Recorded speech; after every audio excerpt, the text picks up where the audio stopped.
샬롬 샬롬 샬롬 샬롬 샬롬. 하나님 사랑합니다. 여러분 주 안에서 사랑합니다. 아가 5장 말씀입니다.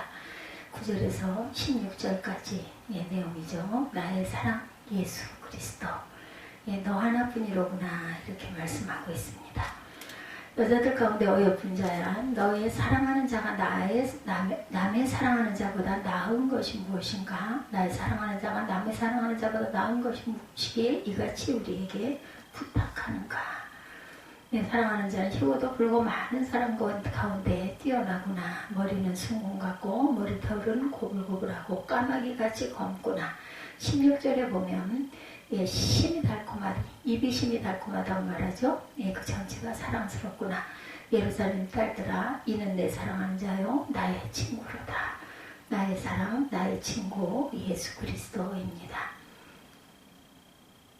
아가서는 사랑의 노래가 전부인 것처럼 생각이 되죠. 더욱이 아가서에는 하나님이란 말씀이 그 명사가 없습니다. 그래서 정경성의 의문을 제기하는 사람들이 많았다고 그래요. 정경의 위치를 차지하는 것은 솔로몬의 모습에서 주님의 모습을 발견하기 때문이다. 그렇게 아가서에서 주님을 발견하도록 노력해야 하는데 오늘의 본문은 이 부분을 강하게 암시하고 있습니다. 술람 여인의 사랑의 열기가 점차 식어지면서 신랑 솔로몬을 기다리는 간절함도 소원해진 것에 대해서 말씀을 드렸어요. 그 결과 밤이슬을 맞으며 찾아온 애인을 돌려보내고 그리고 나서 후회하면서 찾으러 거리로 쫓아갔으나 행수하는 자에게 봉변을 당하고 허탈하게 돌아오면서 예루살렘 여인들에게 자신의 애인을 만나면 내가 사랑함으로 병이 났다고 말을 전해달라고 부탁하는 말씀이 8절에 나옵니다. 예루살렘 여인들이 질문을 하죠. 9절부터 보면 도대체 어떤 사람이기에 그렇게 우리에게 부탁을 하느냐 이렇게 묻습니다. 술람 여인의 부탁을 받고 너희 애인이 다른 사람보다 뭐가 나은 게 있기에 그렇게 간절하게 부탁하는가 하는 질문을 받죠. 여자 중 극히 어여쁜 자야, 너의 사랑하는 자가 남의 사랑하는 자보다 나은 것이 무엇인가? 너의 사랑하는 자가 남의 사랑하는 자보다 나은 것이 무엇이기에 이같이 우리에게 부탁하는가? 9절이죠. 그래서 술람 여인은 그의 애인에 대해서 소개하는데 오늘 그가 소개한 솔로몬 왕에 대해서 말씀을 드립니다. 우선 예루살렘 여인들의 질문에서 영적인 교훈을 찾아보면 예루살렘 여인들도 솔로몬에 대해서 모르는 것은 아니었어요. 그러나 그들이 알고 있는 솔로몬 왕과 술람 여인의 느끼고 체험한 솔로몬과는 많은 차이가 있겠죠. 예루살렘 여인들은 객관적인 입장에서 바라보고 느낀 솔로몬 왕이지만 술람 여인은 솔로몬 왕을 몸소 모시고 그와 깊은 대화를 나누고 사랑을 나누면서 느끼고 체험한 솔로몬 왕입니다. 이 사실은 우리에게도 해당되는 말씀이죠. 우리도 과거 예수를 믿지 않고 은혜 받지 못했을 때는 예수님에 대해서 막연하게 알고 있었을 뿐인데 교회에 나와 예수를 나의 구주, 나의 하나님으로 영접한 다음에는 예수님에 대한 생각과 느낌은 달랐습니다. 더욱이 그의 말씀을 상고하면 할수록 기도를 하면 할수록 느낌이 달라집니다. 따라서 솔로몬에 대하여 예루살렘 여인들이 가지는 관점이 있고 술람 여인이 가지는 인식이 있는 것처럼 예수님에 대해서도 세상 사람이 가지는 인식이 있고 그리스도인이 가지는 인식이 있습니다. 차이가 있죠.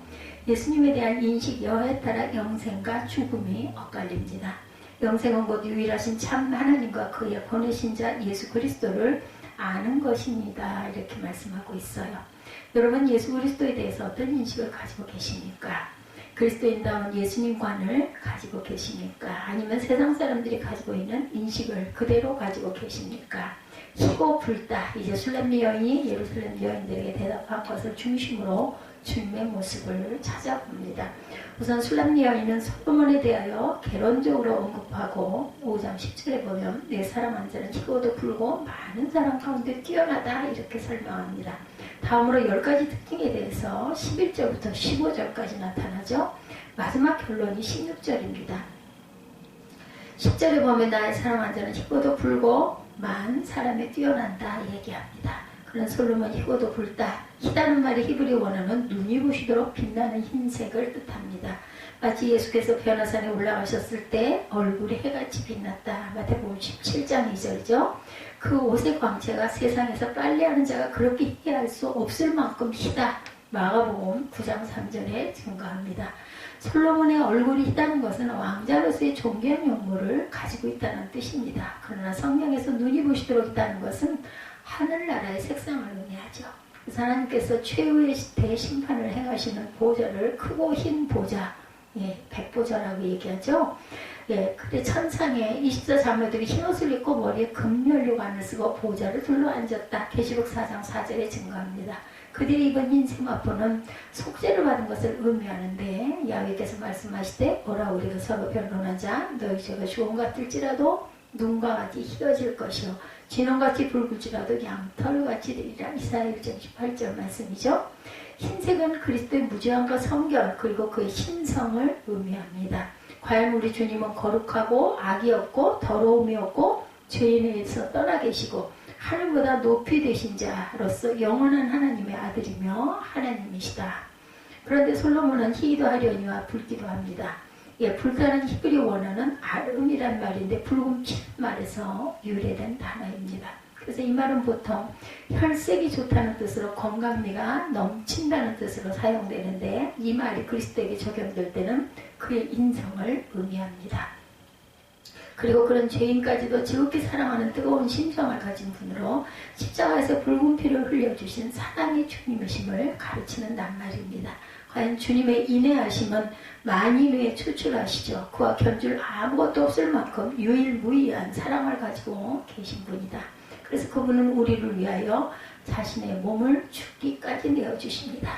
솔로몬이 희고도 붉다는 것은 예수 그리스도를 상징하는 말로 예수님은 흰색의 신성을 가지셨을 뿐만 아니라 붉은 피의 색을 가지고 계신 인성도 가지고 계신 분이다.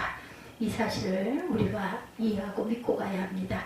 두 번째는 정금 같은 머리, 11절이죠. 머리는 정금 같고 머리털은 고불고불하고 까마귀같이 검구나. 정금이란 히브리 단어는 케뎀, 파즈 복합 명사입니다. 케뎀과 파즈. 케뎀이라는 간직한다라는 뜻이고 금은 보통 은밀한 곳에 저장해 두기 때문에 나온 말입니다. 요즘 말로는 장롱 속에 감춰진 금괴라는 뜻으로 해석할 수 있습니다. 파즈는 불순물을 완전히 제거하여 뜻으로 100%의 순금을 의미합니다. 이것을 종합하면 솔로몬의 머리는 정금과 같은 머리를 가지고 있다는 결론인데 이것을 잘못 이해하면 미국의 유명한 영화배우 그 머리털이 하나도 없는 율베린너 같은 머리카락이 전혀 없는 머리를 연상하게 되죠. 사실은 그런 것이 아니고 솔로몬은 금으로 만든 왕관을 머리에 썼고 얼굴은 붉으스레임하여 건강미가 넘친다는 뜻입니다. 영적인 의미는 솔로몬 왕이 금 면류관을 쓰고 전국을 통치한 것처럼 만유의 주제이신 예수 그리스도는 천상천하를 주관하시는 만왕의 왕으로 그의 머리는 정권과 같은 권세를 가지고 있음을 뜻하는 거죠. 과거 다니엘은 느부갓네살 왕의 꿈을 해몽할 때 그를 정금머리에 비유한 것처럼 만대에 빛나는 그리스도의 통치를 정금에 비유한 것입니다. 술람의 여인은 솔로몬을 애모하면서도 그를 단순한 애인으로만 생각하지 않고 일국을 다스리는 영광스러운 왕으로 생각한 것처럼 저와 여러분도 그리스도를 여러분의 주인이며 왕으로 모실 수 있기를 바랍니다. 그리고 그를 사랑하며 축성하며 그에게 헌신할 수 있는 저와 여러분이 되셔야 되겠죠. 세 번째 화반석 다리입니다. 15절에 보면 다리는 정금 받침대 세운 화반석 기둥 같고 형상은 레바논과 백향목처럼 보기가 좋다 이렇게 고백합니다. 솔로몬의 다리는 정금 받침에 세운 화반석 기둥 같다고 하였는데 첫째로 정금 받침이란 그의 신발이 순금으로 만들어졌다는 거죠. 이것은 상상하기 어렵지 않은 일입니다. 이집트 국립박물관에 가면 옛날 왕들이 신었던 신발이 진열되어 있는 그 신발이 금으로 만든 것이에요. 따라서 부귀와 영화가 최고조로 달했던 솔로몬이 순금 신발을 신었을 것이라는 것은 짐작할 수 있는 일이죠. 둘째로 그의 다리가 화반석 기둥 같다는 것은 순백석의 대석과 같이 희고도 견고하다라는 뜻입니다. 솔로몬의 건강한 다리는 예수 그리스도의 건강한 다리를 상징한다. 그가 십자가에서 돌아가신 날 오후 유대인들은 안식일에 시체를 십자가에 두지 아니하려고 빌라도에게 사형수들의 다리를 꺾고 시체를 치워달라고 요청합니다. 요한복음 19장에 보면. 그래서 로마 군인들이 행악자들의 다리를 꺾었으나 예수님의 다리는 꺾지 아니하고 아리마대 요셉에게 시체를 인계합니다.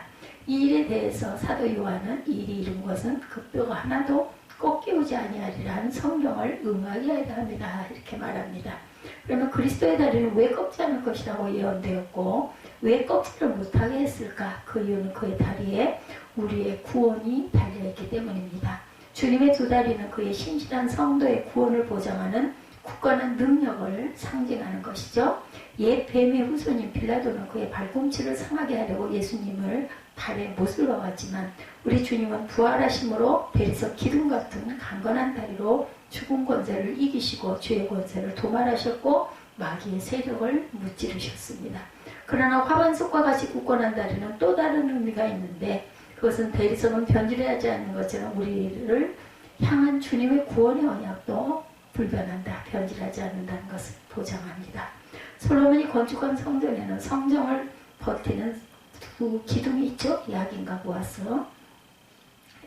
야긴이란 영원한 불변성을 상징하고 또한 보아스라는 것은 능력을 뜻합니다.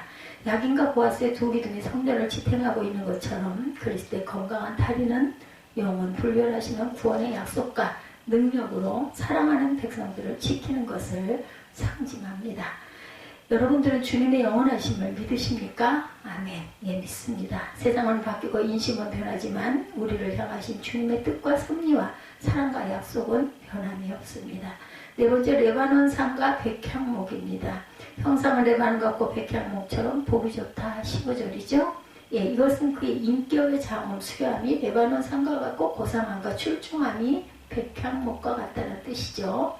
기세가 꺾이지 않고 굴하지 않는 곱고 굳게 서 있는 나무, 백향목은 이러한 그 우르창창한 고든 사시사철 아주 거센 바람에도 절대로 꺾이지 않는 그러한 나무라고 그러죠. 이것도 역시 그리스도의 성품과 유사한데 주님을 백향목처럼 아름답고 사시사철 푸르고 공중의 새뿐 아니라 모든 짐승들이 언제라도 그 밑에서 쉼을 얻는 것처럼 만인이 그리스도에게 와서 은택을 입고 쉼을 얻게 될 것이다. 달콤한 입은 심히 다니 그 전체가 사랑스럽구나. 예루살렘 여자들아 이는 나의 사랑하는 자요 나의 친구이다. 10절이죠. 그의 입이 심히 달다. 그의 입은 감미로움 자체이다. 그것은 여러 가지 감미로움이죠. 이 단어는 추상명사임에도 복수형으로 되어 있습니다. 그의 입은 단 것의 순수한 정수. 아니 그것은 모든 즐거움의 진수다. 16절입니다. 그 입의 말씀은 믿는 자에게는 매우 달아서 어린아이에게 주는 젖과 같이 달고 어린아이에게는 젖이 기분 좋은 음식, 최고의 음식이죠. 다 자란 아이들에게 주는 성인에게 꿀은 맛이 나는 음식입니다. 꿀과 같이 달달하고 얘기하죠. 10편 119편 103절에 보면 그 입의 입맞춤은 그의 사랑에 대한 모든 표시로 그 입맞춤 자체가 초월적 감미로움을 포함하고 있기 때문에 자기를 영적 감각을 활동시키고 있는 자들에게는 커다란 즐거움을 준다는 거죠. 믿는 너희에게는 그가 보배로우신 분이다. 셋째, 이 여인은 믿음과 소망에 대한 충분한 확신을 가지고 결론을 내리면서 자기의 고난을 극복하고 있습니다. 여기에는 주 예수의 완전하신 아름다움에 대한 전적인 믿음의 확신이 나오는데 그 전체가 사랑스럽구나. 전체가 아무런 흠 하나 없는데 어찌하여 내가 구석구석 세부적으로 언급해야 하겠나. 이 여인은 자기가 그에게 대한 세부적 묘사를 하므로 그를 잘못 대우한다는 사실을 감지하며 자기의 묘사가 그 대상의 위험이나 장점에는 미처 불급한다는 사실을 인식하고 전체적인 찬사로 돌연 끝을 맺습니다. 그는 참으로 사랑스러우며 사랑스럽다라고 말하죠. 그에게는 사랑스러운 것밖에는 아무것도 없고 그에게 있는 것 외에는 아무것도 사랑스럽지 않다. 모든 게 다 그가 가지고 있는 건 사랑스럽다는 거죠. 그는 온갖 사모와 소원의 대상이다. 그는 사람이 바랄 수 있는 모든 것을 자기 안에 다 갖고 계신다. 그러므로 이 여인의 모든 소원은 그를 향한 것이며 이 여인은 이토록 주의를 기울여 그를 찾고 그가 없이는 만족하면서 살 수가 없다. 그토록 사랑스러운 그를 누가 사랑하지 않을 수 있겠는가. 여기에는 그에게서 얻은 이익에 대한 이 여인의 전적인 소망의 확신이 있습니다. 이는 나의 사랑하는 자요 나의 친구이다. 그러므로 내가 이토록 그를 그리워한다라고 얘기하고 있습니다. 이 여인이 얼마나 거룩하고 담대하게 그와의 관계를 주장하며 얼마나 거룩하고도 의기양양하게 살아나는지를 우리가 살펴봐야 합니다. 훌륭함을 달콤하게 하는 것은 그것을 소유한다는 데 있겠죠. 그리스도를 보되 그를 우리의 것으로 보지 못한다면 그것은 행복이라기보다는 오히려 고통에 지나지 않을 것이다. 그러나 이토록 아름다운 자를 보며 동시에 그가 우리의 소유임을 보게 된다면 완전한 만족이 된 거라는 거죠. 이것은 참된 성도의 모습이 보입니다. 그리스도께서 전적인 동의를 보내는 자 그는 내 것이요 나의 주 나의 하나님이다. 요한복음 20장 18절이죠. 복음의 언약이 갖는 취지에 따라서 그는 내 것이며 나에게 부여된 모든 관계에서 내 것이고 내게 모든 것이 되어주셔서 나의 불쌍한 영혼이 필요로 하는 모든 것을 채워주시는 분이시다. 그리스도께로부터 완전한 만족을 얻는 자 이것은 여기에 뽐내는 듯한 태도로 석술이 됩니다. 이분은 내가 택한 자여 나 자신을 들어 바치는 분이시다. 나는 그리스도밖에는 아무도 선택하지 않았고 그리스도 외에는 나 자신을 죄다 들어 바친 분은 없노라. 그는 내 자신이 지향하고 있는 분이시며 그는 나의 가장 사랑하는 분이시라는 고백입니다. 그는 내가 신뢰하는 분이시며 모든 선을 기대하는 자신이 그는 나의 친구인 까닭이다. 그리스도를 자기의 사랑하는 자로 삼는 자들은 그를 자신의 친구로 가지게 된 것이다. 그런 모든 성도들에게 특별한 친구가 되신 이것은 과거에도 그러하셨고 미래에도 그러하실 것이다. 그는 자기를 사랑하는 자들을 사랑합니다. 그리고 그를 친구로 삼고 있는 자들은 그를 자랑하고 그에 관해 기쁨으로 말할 이유를 가진다는 거죠. 딴 사람들은 이 세상에 대한 사랑에 의해 지배받고 세상과의 교제나 세상의 호의 속에서 자기들의 행복을 구하지만 이는 나의 사랑하는 자요 나의 친구이다. 타인들은 자기를 좋은 대로 행할지 모릅니다. 그러나 내 영혼이 택한 분은 바로 이분이시다라는 거죠. 그는 내 영혼의 안식이고 내 생명이며 나의 기쁨이고 나의 전부이다. 그는 내가 함께 살고 함께 죽고 싶은 분이시다. 이런 고백입니다. 이분 시인이라니 그 전체가 사랑스럽구나라고 하신 말씀은 남녀가 키스할 때 느끼는 감미로움이라고 합니다. 입이 신이 달다는 말은 입이란 입술이 아니라 음성을 내는 성배를 뜻하죠. 따라서 이 말의 진정한 뜻은 애인의 언사가 감미롭다는 뜻이죠. 예, 언어가 감미롭다. 애인의 말 속에 사랑이 깃들어 있고 지혜가 있기 때문에 감미롭다. 그래서 시바 여왕도 복되도다 당신의 사람들이요 복되도다 당신의 이 신복들이요 항상 당신 앞에 서서 당신의 지혜를 들으미로다. 부럽다라는 거죠. 열왕기상 10장 8절입니다. 과연 사랑의 은사는 듣는 자의 마음에 안위와 감화를 주고 삶의 기쁨과 보람을 준다라는 것. 그래서 예수님은 범죄 현장에서 잡혀온 여인에게 나는 너를 정죄하지 아니한다고 하심으로 두려움과 공포에 질려있는 여인에게 삶의 희망을 부어줍니다. 3번씩이나 주님을 부인한 베드로에게 부드러운 음성으로 내가 나를 사랑하느냐라고 물으심으로 위축되었던 그의 가슴을 활짝 열어주시면서 새로운 힘과 용기를 주시죠. 주님의 입에서 죄인을 용서하시는 자유로운 음성이 나오고 사랑으로 유래하는 말씀이 흘러나오기 때문에 그의 입술이 달고 아름답습니다. 부부끼리도 속마음에서 흘러나오는 진정한 위로와 격려의 말이 서로 마음을 편안하게 해주죠. 이런 감미로움이 주님의 말씀에 있다는 것, 이런 감미로움이 저와 여러분의 마음과 가정과 삶에 있기를 주님의 이름으로 축복합니다. 예루살렘 여자들아 이는 나의 사랑하는 자 나의 친구이다. 16절에 솔로몬을 향하여 나의 사랑하는 자라고 고백한 말은 아주 귀한 말씀입니다. 솔로몬이 아무리 훌륭한 인격자라 해도 나와 관계가 없으면 별로 귀하게 여기지 않죠. 그에 대해서 미사의 여부의 말이 있을지라도 그것은 모두 빈말에 불과하고 남의 이야기에 불과합니다. 주님과의 관계도 그렇죠. 예수 그리스도가 나의 주님이 아니라면 그의 풍성한 사랑이 나에게 소용이 없고 은혜와 인내하심이 넘친다 해도 나에게 어떤 유익도 주지 못합니다. 그러나 솔로몬이 나의 사랑하는 자이기 때문에 그가 귀하고 그의 사랑이 내 것이 되는 것처럼 우리 또한 예수 그리스도가 나의 주님이 되어야 그의 크신 은혜와 넓은 사랑이 나의 것이 되고 그가 베푸시는 축복과 구원이 내 것이 되는 것이라는 거죠. 예수님을 나의 주님으로 시인하고 영접하셨으니까 그의 충만한 은혜가 저와 여러분의 것이 되시기를 주님의 이름으로 축복합니다. 기도하시겠습니다.